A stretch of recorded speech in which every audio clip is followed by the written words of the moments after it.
Praise the Lord. प्रभूची स्तुती असो. आज मी पुन्हा एकदा परमेश्वराचं वचन घेऊन तुमच्यामध्ये आलेला आहे.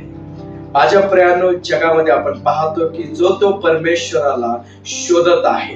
कोणी परमेश्वराला दगडात शोधतं, कोणी परमेश्वराला वस्तूमध्ये शोधतं, कोणी परमेश्वराला झाडामध्ये शोधतं, कोणी परमेश्वराला जनावरांमध्ये शोधतं, कोणी परमेश्वराला आईमध्ये, कोणी वडिलांमध्ये शोधतं.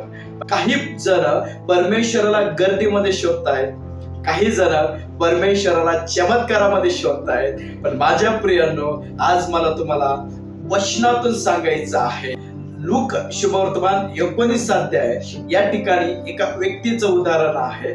तो व्यक्ती पापी आहे, तो व्यक्ती जकातदार आहे, तो व्यक्ती दृष्ट आहे आणि तो व्यक्ती श्रीमंत देखील आहे. माझ्या प्रियांनो, त्या व्यक्तीला परमेश्वराला पाहायचं होतं, बघायचं होतं आणि म्हणून तो व्यक्ती आपल्या जागेवरून तो ज्या ठिकाणी परमेश्वर दिसेल त्या ठिकाणी तो निघाला. आणि ज्यावेळेस तो गेला त्यावेळेस त्याला गर्दी दिसली, परंतु त्याने गर्दीमध्ये परमेश्वर पाहिला नाही. हालेलुया. त्याला चमत्कारही दिसले, परंतु त्याने चमत्कारातही त्याने परमेश्वराला पाहिलं नाही. एका झाडावर चढला आणि त्या झाडावरून त्याने परमेश्वराला येशू मध्ये पाहिलं. माझ्या प्रियानो, ज्यावेळेस येशूला त्याने पाहिलं त्यावेळेस येशूने देखील त्याला पाहिलं आणि त्या दिवसापासून त्याच्या घरामध्ये तारण आणि उद्धार त्याला प्राप्त झाला.